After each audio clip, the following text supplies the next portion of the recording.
Hello everyone, welcome to revision Rajasthan. My name is Harshvardhan Singh. हम जो है वो आज बात कर रहे हैं यूनाइटेड नेशन सिक्योरिटी काउंसिल यानी कि सुरक्षा परिषद की। ये जो है वो न्यूज़ में इसलिए आया है क्योंकि भारत ने जो है वो यूनाइटेड नेशंस सिक्योरिटी काउंसिल जो सुरक्षा परिषद है उसके लिए दावेदारी पेश की है, क्योंकि हमारे क्षेत्र के अंदर से भारत ही सबसे ज़्यादा प्रबल दावेदार है और लगभग भारत का तय है जीतना सुरक्षा परिषद की जो सीट है उसको।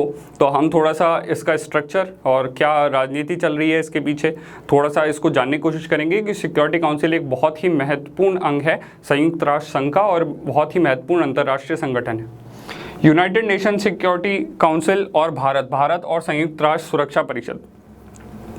देखिए, संयुक्त राष्ट्र का गठन जो है वो हुआ था 24 अक्टूबर 1945 को और इसमें जो है वो 6 आधिकारिक भाषाएं हैं, अरबी, चीनी, अंग्रेज़ी, फ्रेंच, रूसी और स्पेनिश भाषा इसमें जो है वो ऑफिशियली यानी कि औपचारिक भाषा है, आपको ध्यान रखना है। और अभी एक और करंट की न्यूज़ है जो बहुत ही ज़्यादा इंपॉर्टेंट है, डायरेक्ट वन पॉइंटर पूछने के चांसेस रहेंगे। टी.एस. त्रिमूर्ति जो हैं इनको भारत का स्थायी प्रतिनिधि घोषित किया है, भारत का स्थायी प्रतिनिधित्व इनको दिया गया है टी.एस. तिरुमूर्ति, ध्यान रखिएगा ये नाम। वहीं संयुक्त राष्ट्र महासचिव है एंटोनियो गुटेरेस, इनका संबंध जो है वो पुर्तगाल से आते हैं, पोर्चुगीज़ हैं ये, और अभी वर्तमान में इसमें 193 सदस्य देशों का प्रतिनिधित्व है। मुख्यालय न्यूयॉर्क जैसा सबको पता है। तो संयुक्त राष्ट्र संघ जो है इसकी स्थापना 1945 में हुई थी और भारत जो है वो आज़ादी से पहले ही संयुक्त राष्ट्र संघ का हिस्सा था। 1947 में जब भारत को आज़ादी मिली तो उससे पहले ही संयुक्त राष्ट्र संघ के अंदर कुछ ऐसे अंग थे, कुछ ऐसी संस्थाएं बन चुकी थी जो कि अलग अलग पर्पस से काम करती थी, जिसके अंदर से सुरक्षा परिषद जिस पे आज हम फोकस करेंगे वो एक महत्वपूर्ण अंग है। सुरक्षा परिषद संयुक्त राष्ट्र का सबसे शक्तिशाली अंग है। देखिए, मैंने यहाँ ये इसलिए आपको कहा है शक्तिशाली अंग क्यों है, क्योंकि सुरक्षा परिषद का इकलौता काम जो है वो था विश्व शांति बनाना। संयुक्त राष्ट्र संघ की स्थापना जब हुई तो उससे पहले एक संस्था और हुआ करती थी अंतर्राष्ट्रीय पटल पे, जो प्रथम विश्व युद्ध के बाद बनाई गई थी, जिसको लीग ऑफ नेशंस कहा जाता था। पर द्वितीय विश्व युद्ध हुआ तो लीग ऑफ नेशंस एक तरीके से पूरी तरीके से विफल हो चुका था, क्योंकि उसमें अमेरिका सदस्य था ही नहीं, और वहीं दूसरी ओर जो है उसमें कई कमियां थी, जिस वजह से संयुक्त राष्ट्र की स्थापना करते वक्त कुछ देशों को एक विशेष शक्ति प्रदान की गई कि किसी तरीके से अगर उन देशों को वरीयता दी गई बाकी देशों के मुकाबले में कि ये देश तो इसमें शामिल होने चाहिए। जैसा मैंने आपको उदाहरण दिया, लीग ऑफ नेशंस में अमेरिका शामिल नहीं था, ये उसकी विफलता का एक प्रमुख कारण था। तो अमेरिका जैसे शक्तिशाली देशों को उस वक्त संयुक्त राष्ट्र से जोड़ने के लिए इन देशों को एक वीटो शक्ति दे दी गई। वीटो शक्ति के बारे में आगे बात करेंगे, पर जैसा मैंने कहा संयुक्त राष्ट्र का सबसे महत्वपूर्ण और शक्तिशाली अंग है, तो वीटो शक्ति दे दी गई। साथ ही साथ इसमें एक अंग बनाया गया जिसको हम सुरक्षा परिषद कहते हैं, और सुरक्षा परिषद को ये दायित्व दिया गया कि विश्व शांति को बनाए रखें। तो इकलौती ऐसी संस्था संयुक्त राष्ट्र संघ के अंदर आती है जिसके पास सैन्य शक्ति का आवाहन करने की जो है वो शक्ति है, यानी कि सेनाओं को आह्वान कर सकती है, अपने सदस्य देशों से सेना मंगवा सकती है और दूसरे देश पे जो है वो ज़बरदस्ती अपने लिए हुए फैसलों को मानने के लिए बाध्य भी कर सकती है। ये संयुक्त राष्ट्र संघ का कोई और अंग नहीं कर सकता। ध्यान रखने वाली बात ये है, चाहे वो अंतर्राष्ट्रीय न्यायालय ही क्यों ना हो, न्यायालय भी जो है वो अपने फैसलों को दूसरे देश पर लागू नहीं कर सकता, पर संयुक्त राष्ट्र सुरक्षा परिषद के पास ये स्पेशल शक्ति है, विशेष शक्ति है कि वो ऐसा कर सकती है। इसीलिए मैंने कहा सबसे शक्तिशाली अंग है। टोटल 15 मेंबर्स होते हैं, इसमें 15 सदस्य हैं और इसमें से 5 स्थायी सदस्य होते हैं और 10 गैर स्थायी सदस्य होते हैं। अब ये जो 10 गैर स्थायी सदस्य हैं इनकी सीट जो हैं वो समय समय पर बदलती रहती हैं।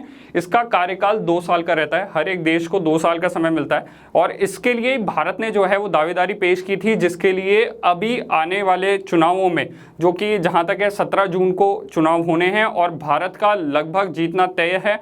ये माना जा रहा है कि भारत को ही ये सीट मिलेगी, इस वजह से ही जो है वो हम इस न्यूज़ की चर्चा कर रहे हैं। तो यहाँ पर जो है वो आपको ध्यान रखना है, सुरक्षा परिषद के सदस्यों का कार्यकाल जो अस्थायी सदस्य हैं, ठीक है, स्थायी सदस्यों की बात नहीं कर रहे हैं, अस्थायियों की बात कर रहे हैं, तो 10 जो सदस्य हैं इनका कार्यकाल जो है वो 2-2 साल का रहता है। तो भारत 2 साल के लिए इसका सदस्य बनने वाला है। वहीं दूसरी ओर जो 5 स्थायी सदस्य हैं उनको वीटो पावर दी गई है, और ये स्थायी सदस्य हैं संयुक्त राज्य अमेरिका, फ्रांस, ब्रिटेन, चीन और रूस। ये 5 वीटो शक्तियों के नाम से भी जाने जाते हैं। ध्यान रखने वाली बात ये है, यहाँ पॉलिटिक्स थोड़ी सी आपको समझने की जरूरत है। ये 5 वो देश हैं जिन्होंने अलाइड पावर्स यानी कि मित्र देशों के तौर पर द्वितीय विश्व युद्ध जीता था। ये बात बहुत इंपॉर्टेंट है। जैसा मैंने आपको समझाया कि जब संयुक्त राष्ट्र का निर्माण हो रहा था तो इन देशों को साथ में लेने की सोची गई थी, और 1945 में ही चीन जो है वो संयुक्त राष्ट्र सुरक्षा परिषद का वीटो सदस्य या स्थायी सदस्य बन चुका था। तो यहाँ पर जो है भारत इस टाइम तक आज़ाद ही नहीं था। 1947 में भारत जो है वो आज़ाद इसके बाद हुआ है, तो आप सबको पता है। तो वीटो शक्ति मिल जाने का मतलब होता है जब भी इन 15 सदस्यों के बीच में किसी मुद्दे को लेकर वोटिंग होगी, अगर इनमें से 5 देशों में से कोई भी एक वीटो कर देता है तो वो मुद्दा वहीं पे बर्खास्त हो जाएगा, उस मुद्दे पर आगे चर्चा नहीं की जा सकती है। ये वीटो शक्ति होती है, और इस वीटो शक्ति के अंतर्गत बहुत सारे देशों ने जो है वो अपने मित्र देशों के लिए, जैसे चीन ने पाकिस्तान के लिए, जैसे अमेरिका ने जो है वो रूस के सहयोगियों के खिलाफ, इसी तरीके से जो है वो रूस ने अपने सहयोगियों के पक्ष में वीटो पावर का इस्तेमाल बहुत बार किया, और इसी वजह से जो है वो ये संस्था जो है संयुक्त राष्ट्र सुरक्षा परिषद जो है वो एक तरीके से पॉलिटिकल गेम बनता जा रहा है, या फिर विश्व युद्ध के ख़त्म होने के बाद में जो पिछले 70 सालों के अंदर जो फ़र्क आ गया है विश्व भर के अंदर, उस फ़र्क के अंतर्गत या उस फ़र्क को देखते हुए जो है वो आज वर्तमान में इस सुरक्षा परिषद में बदलाव करने की ज़रूरत है। ऐसी मांग भारत बहुत समय से करता रहा है। इसी राजनीति पे थोड़ा सा और प्रकाश डालेंगे तो हम देखते हैं भारत और सुरक्षा परिषद। देखिए, भारत जो है वो शांति सेना में सबसे बड़ा योगदान करता है। जो मैंने बताया था कि सुरक्षा परिषद शांति सेनाएं भेजती है, तो भारत जो है वो सबसे ज़्यादा युद्ध सैनिक, सबसे ज़्यादा यूएन पीस कीपिंग फोर्सेस में अपने लोगों को भेजता है। दूसरी ओर अगर हम बात करेंगे तो सुरक्षा परिषद में स्थायी सीट की मांग जो है भारत बहुत समय से कर रहा है। भारत का कहना है कि ये 5 जो देश हैं ये परमाणु शक्ति संपन्न देश भी हैं, तो भारत भी परमाणु शक्ति संपन्न देश है। वहीं भारत का जो है वो शांति सेनाओं में बहुत ज़्यादा योगदान रहा है। भारत ने आगे से किसी देश पर युद्ध नहीं किया है, ना ही किसी को परमाणु हथियार से उड़ाने की धमकी दी है। इस तरीके से बहुत ही अच्छी रेपुटेशन है भारत की वैश्विक स्तर पे, और भारत को इस क्षेत्र से, जो हमारा क्षेत्र है एशिया पैसिफिक जो रीजन कहलाता है, उस क्षेत्र से जो है वो एक परमानेंट सीट मिल जानी चाहिए। ऐसी मांग जो है बहुत समय से भारत की रही है। भारत को संयुक्त राष्ट्र सुरक्षा परिषद में 7 बार चुना गया है, ध्यान रखिएगा। इससे पहले जो कार्यकाल था भारत का वो 2011 और 2012 यानी कि 2 वर्षों का कार्यकाल रह चुका है। अभी ये नया कार्यकाल जो है भारत का शुरू होना तय है, लगभग अभी तय हुआ नहीं है, बट हाँ इसमें कोई आशंका नहीं है कि भारत ही जीतेगा।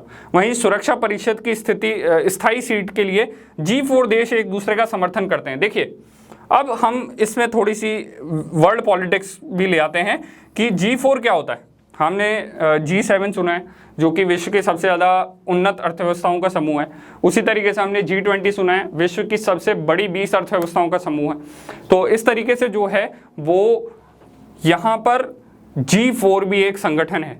देखिए, जैसा मैंने कहा भारत जो है वो स्थायी सीट की मांग करता है सुरक्षा परिषद में।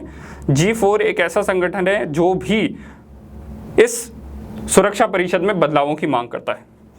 ये संगठन क्या करता है? ये संगठन जो है वो G4 राष्ट्र हैं, ब्राज़ील, जर्मनी, भारत और जापान। हम एक एक को थोड़ा सा विस्तार में देखेंगे। G4 देश जो हैं वो लगातार बहुपक्षवाद के प्रति अपनी प्रतिबद्धता व्यक्त करते हैं और UNSC यानी कि संयुक्त राष्ट्र सुरक्षा परिषद की संरचना में सुधार की मांग कर रहे हैं। देखिए, ये जो 4 राष्ट्र हैं ये कह रहे हैं कि जो आज से 70 साल पहले की घटनाएं थी उसके आधार पर आज की वैश्विक स्थिति को चला पाना संभव नहीं लगता। अमेरिका की, रूस की, सबकी परिस्थितियां बदल चुकी है। वहीं ये देश काफ़ी अर्थव्यवस्थाओं से पीछे भी रह चुके हैं। फॉर एग्जाम्पल, रूस की अर्थव्यवस्था टॉप 10 में आती है, बट भारत, चीन ये बहुत आगे आ गए हैं इनसे, जर्मनी वगैरह बहुत आगे हैं इनसे। वहीं विश्व की तीसरी सबसे बड़ी अर्थव्यवस्था है जापान। तो इनका प्रतिनिधित्व कहाँ है? इनकी बात क्यों नहीं सुनी जा रही है? जबकि सुरक्षा परिषद के अंदर जो भी अपने देश हैं, जो भी मित्र देश हैं, जो शुरुआत में जो 5 देश थे, उन्होंने अपनी पॉलिटिक्स जो है वो अभी तक चला रखी है, पर किसी भी तरीके से विकास या जो है वो सुधार करने की बात जो है वो ये लोग नहीं कर रहे हैं। तो इन देशों का ये दावा है कि अब हमारा समय आ चुका है, हमें जो है वो इस जगह पे आकर सुरक्षा परिषद में बदलाव की ज़रूरत है, हमें परमानेंट सीट मिले, हमें स्थायी सदस्यता मिले।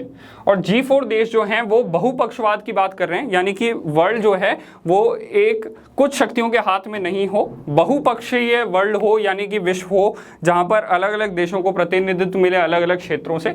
और यहाँ पर G4 देश 21वीं शताब्दी की ज़रूरतों के हिसाब से संयुक्त राष्ट्र को जो है सुरक्षा परिषद में सुधार की आवश्यकता पर जोर दे रहे हैं। G4 देशों की स्थायी सदस्यता के प्रयासों को कॉफ़ी क्लब जो है वो ये गुट जो है वो विरोध करता है। इसके बारे में आगे नेक्स्ट पॉइंट पे बात करेंगे, बट एक बार हम इन सभी देशों को देख लेते हैं। सबसे पहले बात करेंगे ब्राज़ील की। देखिएगा, जो 5 राष्ट्र हैं जो सुरक्षा परिषद के अभी वर्तमान स्थायी सदस्य हैं, परमानेंट मेंबर हैं, उसमें कोई भी साउथ अमेरिकन कंट्री है ही नहीं, दक्षिणी अमेरिकी कंट्री कोई भी है नहीं। और ब्राज़ील दक्षिणी अमेरिका में सबसे तगड़ी अर्थव्यवस्था है, सबसे बड़ा देश है और बहुत ही ज़्यादा इनको प्रतिनिधित्व मिलता है। तो एक तरीके से जो है वो अच्छा रहेगा उस क्षेत्र के लिए, उस क्षेत्र को भी प्रतिनिधित्व मिल जाएगा, इसीलिए ब्राज़ील इसका एक प्रबल दावेदार है। दूसरी ओर जर्मनी की बात करते हैं तो जर्मनी का कहना है कि विश्व की सबसे बड़ी अर्थव्यवस्थाओं में से एक, सबसे ज़्यादा विकसित देशों में से एक, शांति में वैश्विक स्तर पे कोई भी संगठन हो उनमें बहुत ज़्यादा योगदान जो है वो जर्मनी धन से भी यूनाइटेड नेशंस वगैरह को भी देती है और शांति वगैरह के लिए भी काम करती है। और परमाणु ऊर्जा वगैरह को भी इन्होंने जो है वो तिरस्कृत किया है, इन्होंने परमाणु ईंधन का इस्तेमाल करने पे भी रोक लगाई है और धीरे धीरे जो है वो ये रिन्यूएबल एनर्जी की ओर बढ़ रहे हैं। इस वजह से जर्मनी को जो है वो नए विश्व की ओर, तरक्की की ओर, टेक्नोलॉजिकली डेवलप देशों के समूह में होना चाहिए, इनका प्रतिनिधित्व करना चाहिए। वहीं दूसरी ओर भारत की बात करेंगे तो भारत जो है उनका बहुत ही प्रबल दावा है कि भारत जो है वो एक परमाणु शक्ति है। दूसरी ओर इन सभी देशों में, जिन 4 देशों की हम बात कर रहे हैं, भारत इकलौता ऐसा देश है जो परमाणु शक्ति है और कोई देश इनमें से परमाणु शक्ति नहीं है। दूसरी ओर अगर हम बात करेंगे तो भारत जो है वो शांति सेनाओं में सबसे आगे रहा है। यूनाइटेड नेशंस में बहुत सारे मिशंस में भारत ने सहयोग किया है, किसी देश पर हमला नहीं किया है। भारत का ट्रैक रिकॉर्ड बहुत ही अच्छा रहा है और भारत ने जो है वो वैश्विक स्तर पे साइंस हो, टेक्नोलॉजी हो, डेवलपमेंट हो, जो विकासशील देश हैं उनका एक तरीके से नेता बन के भारत जो है वो उभरा है। हमने बहुत सारे देशों में, गरीब अफ्रीकी देशों में सहायता प्रदान की है, डॉक्टर्स भेजते हैं, स्कूल टीचर्स, जो देश जो हैं जहाँ पर युद्ध वगैरह चल रहे हैं वहाँ पर भी जो है भारतीय लोग जो हैं वो जाकर काम कर रहे हैं। और इन सब वजहों से भारत में विश्व भर का प्रतिनिधित्व भी है, क्योंकि भारत जो है या भारतीय लोग जो हैं वो विश्व भर के देशों में काम कर रहे हैं और विश्व में सबसे ज़्यादा लोग बाहर जाकर काम करने वाले भारतीय हैं। तो भारत इसका एक प्रबल दावेदार।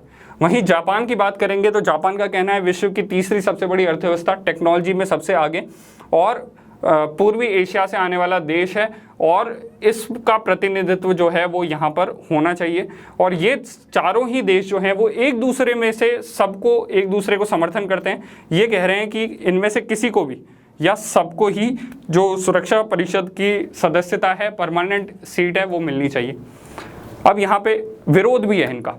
जैसा मैंने आपको बताया, G4 देशों का स्थायी सदस्यता का प्रयास जो हैं उनका कॉफ़ी क्लब नाम से, या फिर आप इसको एक और नाम से जान सकते हैं, UFC, यूनाइटेड फॉर कंसेंसस, ये एक संगठन जो है वो इनका विरोध करता है, इन चारों देशों का विरोध करता है। इसमें जो देश हैं वो मुख्य तौर से देखेंगे तो हम विरोध में देख लेंगे ब्राज़ील, जो अर्जेंटीना वगैरह जो आस पड़ोस के देश हैं, पड़ोसी देश हैं, वो नहीं चाहते हैं कि ब्राज़ील किसी तरीके से जो है वो इसमें सदस्य हो। वहीं अमेरिका वगैरह भी जो है वो पूरी तरीके से ब्राज़ील का समर्थन नहीं करते हैं।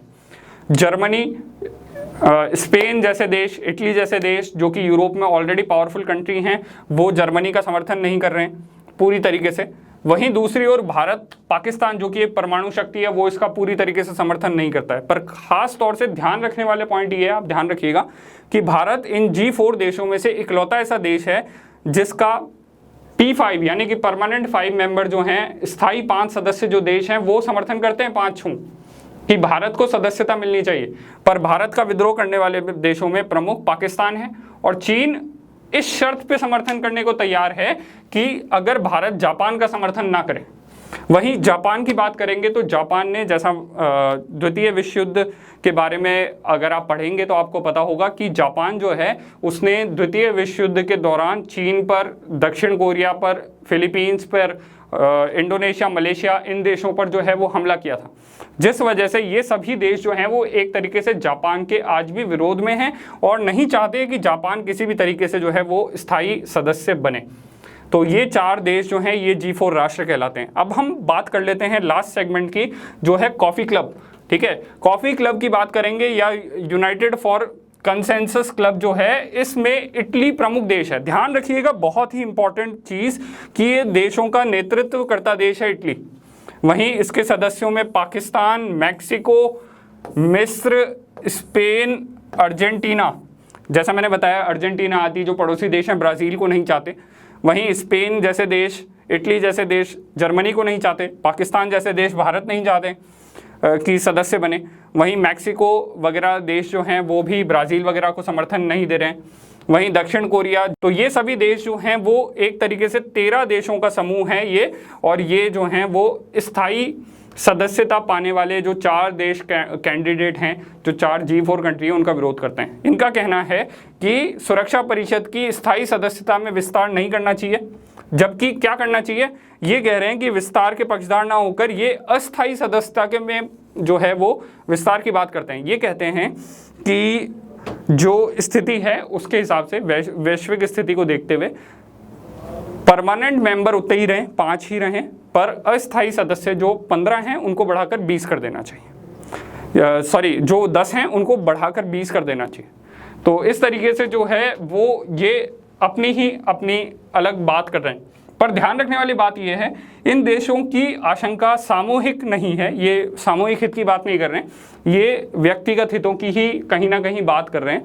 जैसे उदाहरण है इसका पाकिस्तान का वैश्विक भले से कोई लेना देना नहीं है। मुख्य तौर से वो नहीं चाहता कि भारत को किसी भी तरीके से वैश्विक एक रिकग्नाइजेशन, एक जो है वो स्वीकार्यता मिले कि भारत जो है वो वैश्विक शांति के लिए कार्य करने वाला देश है, और इसीलिए मुख्य तौर से पाकिस्तान इसका एक जो है अभिन्न अंग है। कॉफ़ी क्लब कई बार प्री वगैरह में भी, IAS प्री वगैरह में पूछा हुआ क्वेश्चन है, तो आपको थोड़ा सा ध्यान होना चाहिए कि ये जो है वो इसका विद्रोह करने वाले देश क्या होते हैं, कॉफ़ी क्लब क्या होता है, G4 कंट्री क्या होते हैं।